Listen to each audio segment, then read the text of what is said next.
Meu nome é Aurora Perry. Tenho 35 anos, sou gerente de projetos e moro sozinha em um apartamento em Savannah, Geórgia.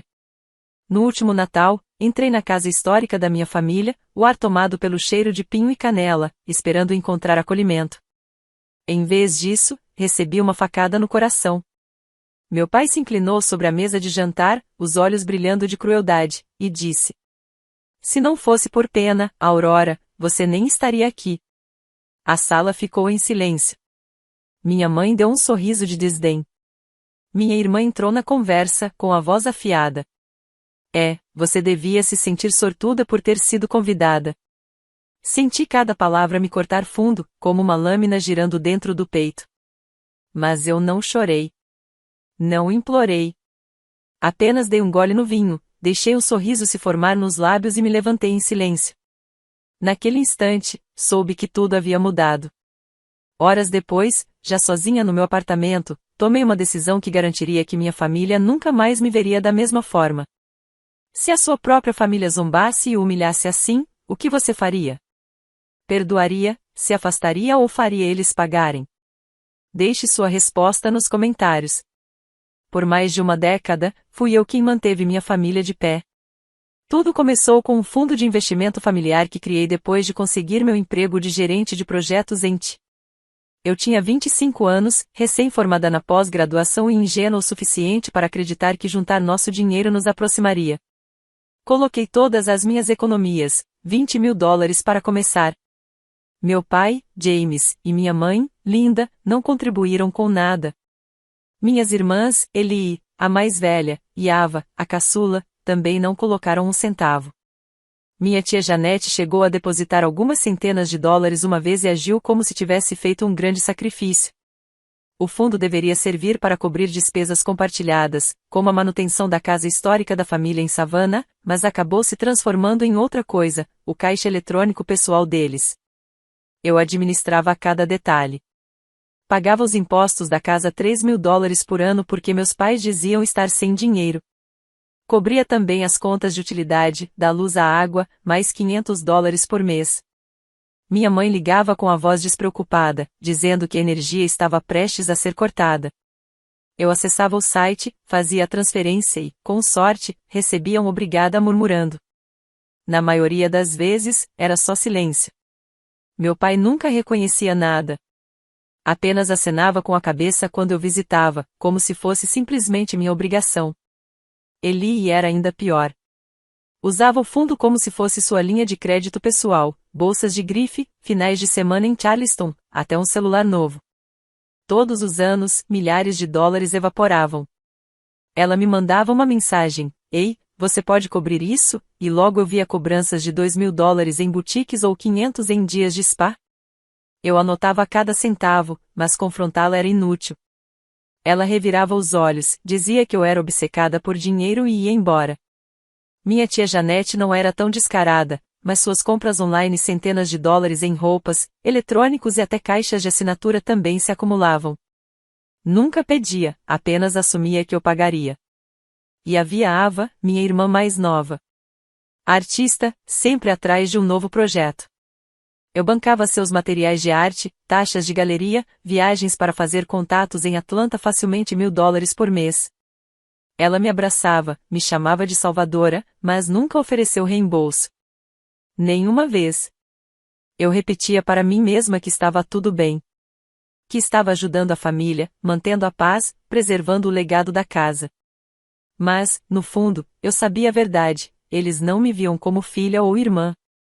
Me viam como uma conta bancária com meu nome. Muitas noites eu ficava acordada, olhando o saldo do fundo, vendo-o encolher. Só no ano passado, eles sacaram $30.000. Eu cobri tudo, recorrendo às minhas próprias economias quando o fundo ficava no vermelho. Enquanto isso, eu mesma equilibrava sozinha o pagamento da hipoteca do meu apartamento, das parcelas do carro, da minha própria vida. E, enquanto eu me desdobrava, meus pais davam festas na casa em Savannah. Eli ostentava sua vida luxuosa nas redes sociais. Ava corria atrás dos seus sonhos e Janete encomendava mais uma caixa de velas. Ninguém perguntava como eu estava. Ninguém se oferecia para ajudar. Quando eu tocava no assunto, minha mãe suspirava. Aurora, você é tão boa com números. Nós confiamos em você. Confiamos. Essa palavra soava como um tapa. Passei anos me convencendo de que era isso que famílias faziam, se apoiavam. Mas aquilo não era apoio. Era exploração. A lembrança daquela noite na casa da minha família queimava mais forte do que a própria raiva que eu carregava. Entrei ali esperando um encontro caloroso de fim de ano. A sala de jantar estava lotada, meus pais, minhas irmãs, minha tia, meu primo, e até o namorado da minha irmã mais velha, Owen Reis. Meu primo Jude Brooks, de apenas 17 anos, também estava lá, grudado no celular para evitar os adultos. Eu usava um vestido preto simples, nada chamativo, mas elegante, na minha opinião. Passei semanas planejando as trocas de presentes, esperando por uma noite de conexão. Em vez disso, ganhei um assento na primeira fila do desprezo deles. O jantar começou bem. Sentamos ao redor da mesa de mogno, os pratos cheios de presunto e legumes assados. Meu pai cortava a carne, fazendo comentários triviais sobre o clima.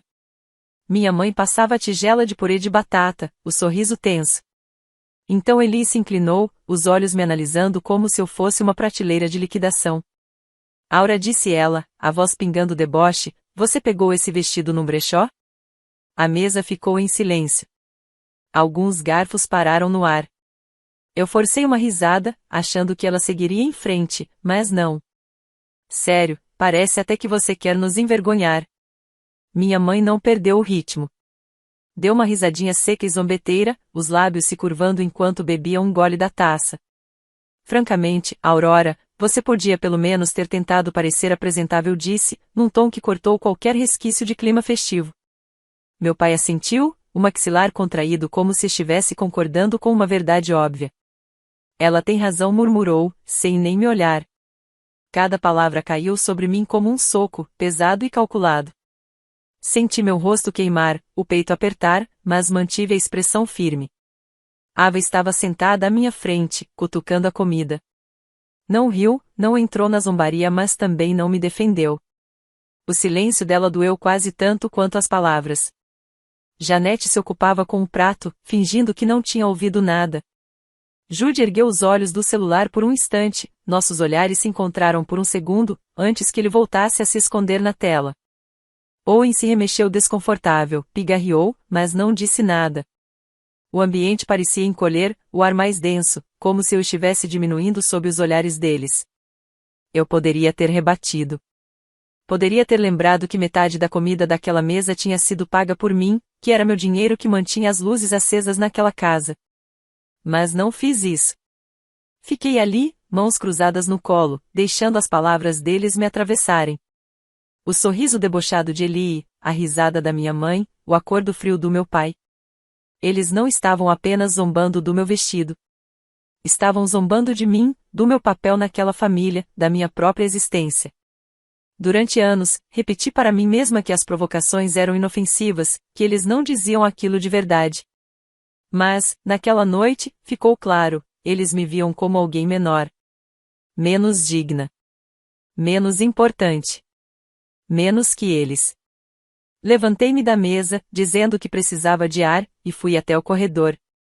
As luzes da árvore de Natal piscavam no canto, um lembrete cruel do aconchego que eu tinha esperado encontrar.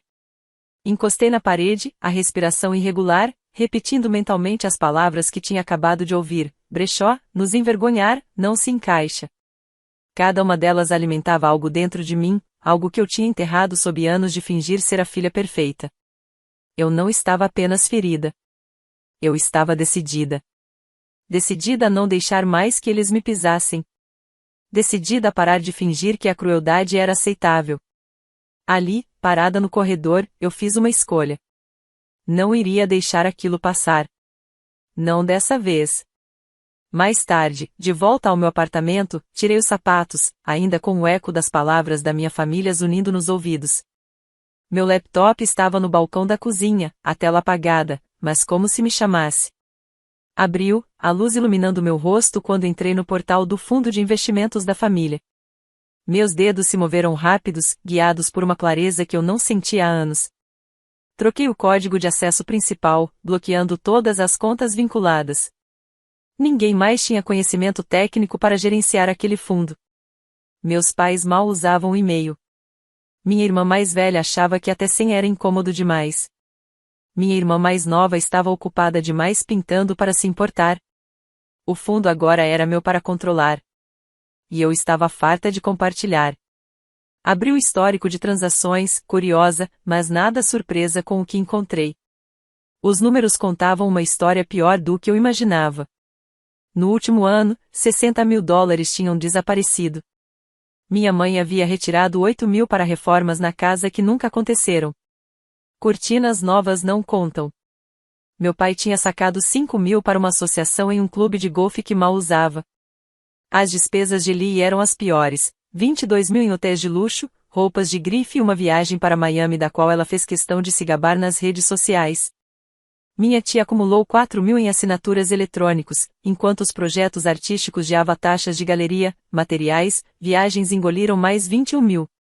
Minhas próprias contribuições, quase 40.000 das minhas economias, tinham mantido o fundo vivo. Eles gastaram tudo sem pensar duas vezes. Recostei na cadeira, sentindo o peso daqueles números me afundar. $60.000. Anos do meu trabalho duro, das noites em claro gerenciando projetos, dos meus sacrifícios tudo queimado para alimentar o egoísmo deles. Senti uma onda de raiva, mas não era cega.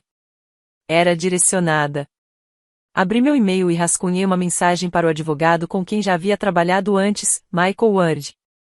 Preciso dissolver o fundo de investimentos da família. Podemos nos reunir amanhã? Enviei com o coração firme.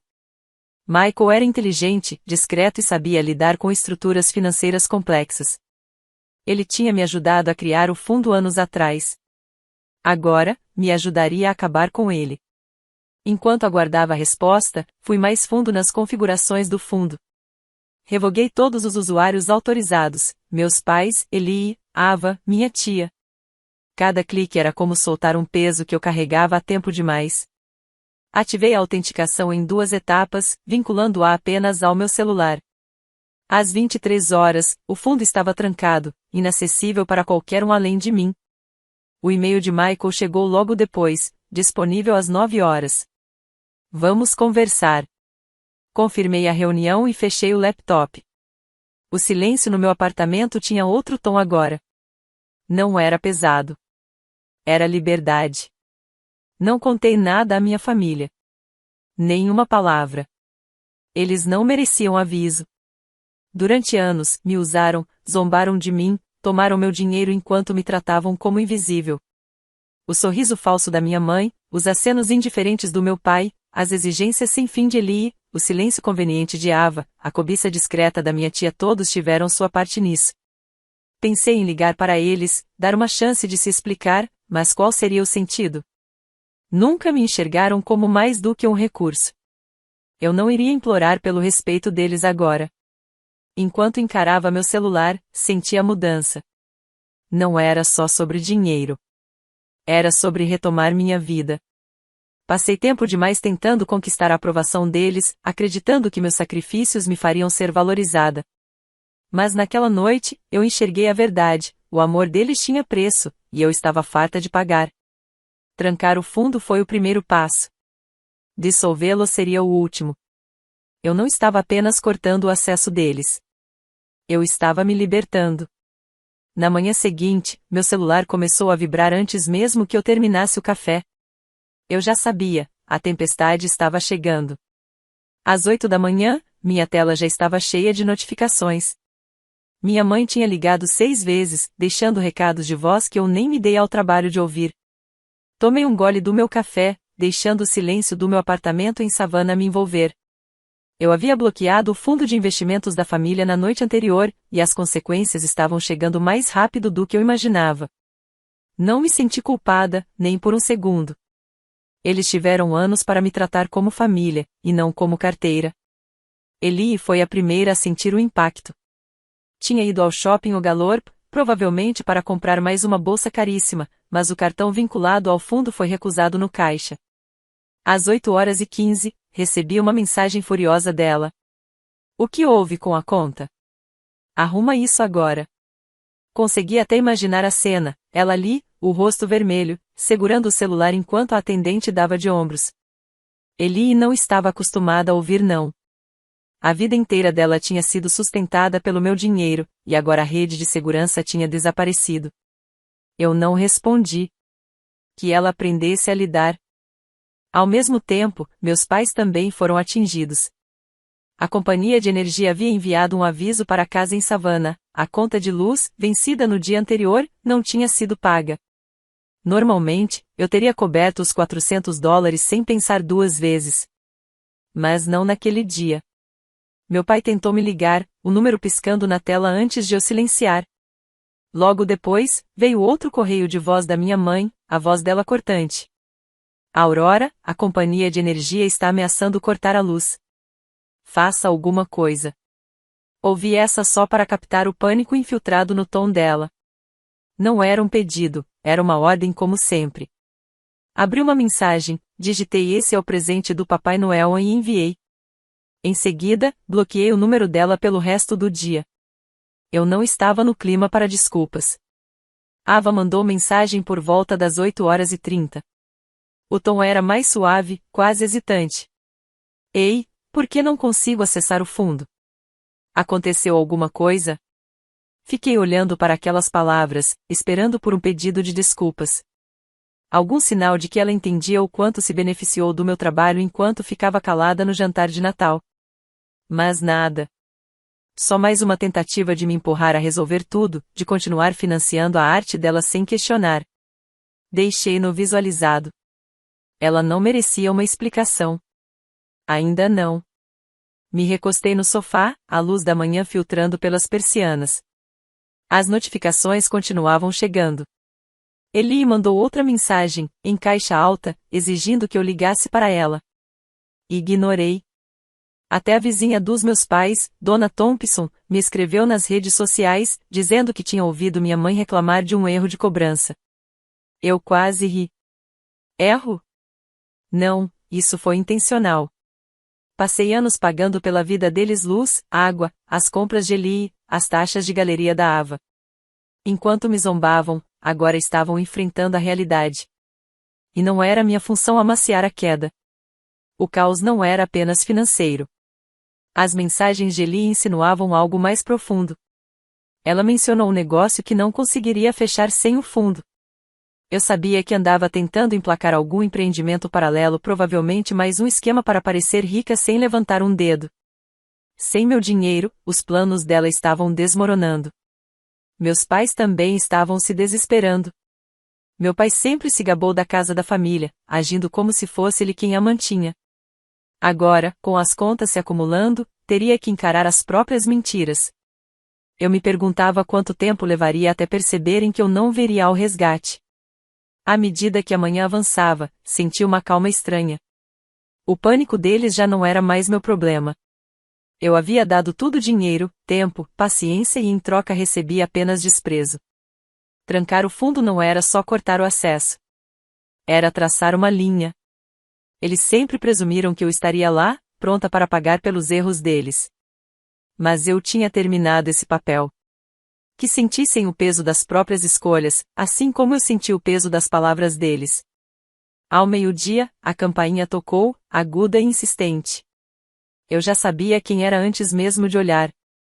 Abri a porta e encontrei Eli parada ali, os braços cruzados, os lábios cerrados de raiva.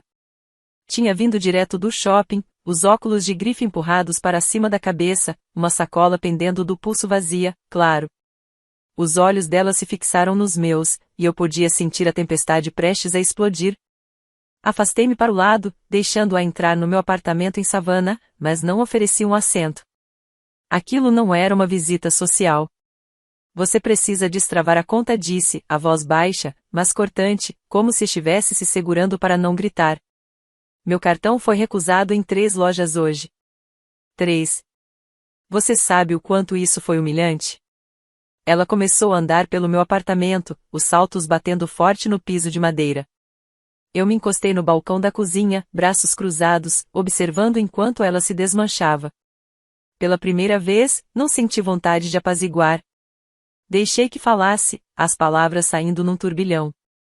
Ela despejou sua frustração sobre um negócio que não conseguia fechar, um cliente que desistira porque ela não pôde pagar as taxas adiantadas, uma reputação que tentava construir. Você está acabando comigo, Aurora. Disparou, apontando o dedo bem cuidado para mim. É só destravar o fundo. Não é tão difícil. O tom era o mesmo que usará na ceia de Natal, como se eu fosse um incômodo, um problema a ser resolvido. Respirei fundo, devagar, mantendo a voz firme. Irmãs não tratam umas às outras como bancos. Os olhos dela se arregalaram, como se não acreditasse que eu tivesse ousado responder. Por anos, eu deixei suas exigências passarem. Paguei suas extravagâncias, ignorei suas alfinetadas. Mas não mais. Você vem usando o meu dinheiro como se fosse seu, continuei. E eu cansei disso. O fundo vai continuar trancado. O rosto de Eli ficou vermelho, as mãos cerradas em punhos. Você cansou? Repetiu com deboche, dando um passo para mais perto de mim. Você acha que pode simplesmente me cortar, depois de tudo que eu fiz por esta família? A voz dela subiu, afiada, carregada de acusação. Você é egoísta, Aurora. Sempre foi. Sentada no seu apartamento de luxo, fingindo que é melhor do que a gente. Quase ri da ironia. Tudo que ela tinha, as viagens, as roupas, o tal negócio tinha sido construído com as minhas economias. Não me abalei. Você não tem moral para me dar sermão, respondi, a voz calma, mas firme. Eu banquei sua vida por anos. Você nem imagina quanto já levou de mim. Eu poderia ter listado cada centavo, os 22 mil gastos em hotéis e compras, as viagens exibidas online, mas não adiantaria. A raiva dela era barulhenta demais para ouvir razão. Eli ergueu as mãos, voltando a andar de um lado para o outro. Isso é ridículo, sibilou. Você vai arruinar tudo. As contas da mamãe e do papai. Os projetos da Ava. Meus negócios. Você está destruindo a gente. Ela parou, me encarando, esperando que eu cedesse. Já conhecia bem aquele olhar, o mesmo que sempre me fazia recuar, arrumar a bagunça dela, como sempre. Mas algo em mim tinha mudado. Eu não era mais a rede de segurança dela.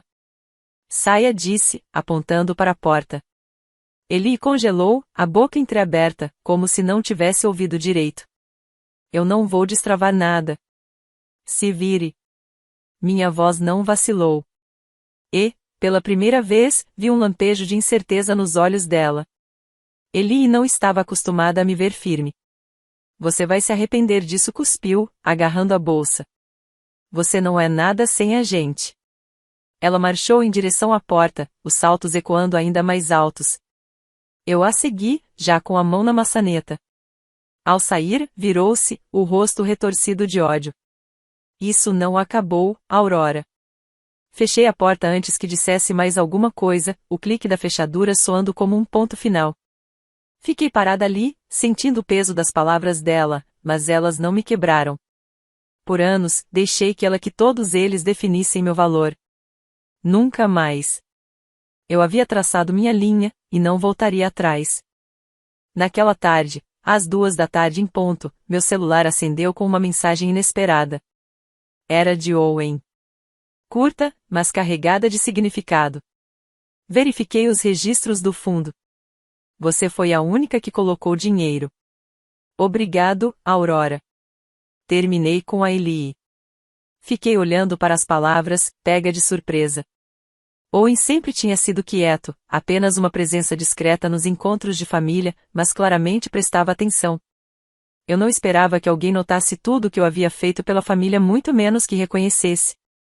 A gratidão dele me atingiu mais forte do que eu imaginava, uma pequena rachadura no muro que eu tinha erguido ao meu redor. Respondi apenas, de nada. E deixei por isso mesmo. Mais tarde, soube por um amigo em comum que Owen havia arrumado suas coisas e saído do apartamento da Eli. Ela tinha perdido mais do que apenas o acesso ao meu dinheiro naquele dia. 1 hora depois, recebi uma mensagem da Ava. O tom era mais suave do que eu estava acostumada. Desculpa por ter te dado como certa. Eu não percebia o quanto você carregava por nós. Li 2 vezes, tentando encontrar sinceridade. Ava não tinha participado diretamente da zombaria no jantar de Natal, mas o silêncio dela tinha sido tão barulhento quanto as risadas dos outros. Ela gastou meu dinheiro em sua arte, em seus sonhos, sem nunca perguntar como eu dava conta de tudo. O pedido de desculpas dela parecia pouco, tarde demais. Não respondi. Eu não estava pronta para perdoar, não com as feridas ainda abertas. Talvez um dia. Mas não agora. Enquanto isso, o impacto das minhas decisões continuava se espalhando. Naquela noite, a casa dos meus pais ficou às escuras quando a companhia elétrica cumpriu a ameaça e cortou a luz. James e Linda se viram em apuros no casarão em Savannah. Uma vizinha me mandou mensagem dizendo que tinha visto meu pai puxando um gerador para fora, praguejando contra a armação da Aurora. Minha mãe, como era de se esperar, andava dizendo a quem quisesse ouvir que eu havia traído a família. Eu não me importava. Eles tinham se apoiado em mim para manter a vida confortável, enquanto me tratavam como um detalhe descartável. Agora, estavam aprendendo o que era ficar de pé sozinhos. As perdas da Ellie também só aumentavam. O tal negócio que ela tinha esbravejado no meu apartamento desmoronou de vez. Um contato do círculo dela, alguém que eu conhecia em uma festa de fim de ano, me mandou os detalhes. Ellie vinha tentando vender uma startup, prometendo retornos rápidos aos investidores, mas sem o meu dinheiro para sustentar as apresentações chamativas, todos desistiram. O contrato, que valia dezenas de milhares de dólares, evaporou. Ela tinha construído sua imagem com dinheiro emprestado, e agora que a fonte secava, sua credibilidade secava junto. Não senti pena. Ela me chamou de egoísta, mas o mundo dela inteiro tinha sido construído sugando de mim. Sentei no meu apartamento e deixei a realidade de tudo se assentar. A mensagem do Owen tinha sido uma surpresa, um raro momento em que alguém realmente enxergava o que eu havia feito. Mas não apagava os anos de exploração, de invisibilidade diante das pessoas que deveriam se importar comigo. O pedido de desculpas da Ava, mesmo mais suave, não mudava o fato de que ela também tinha se beneficiado do meu esforço sem pensar 2 vezes.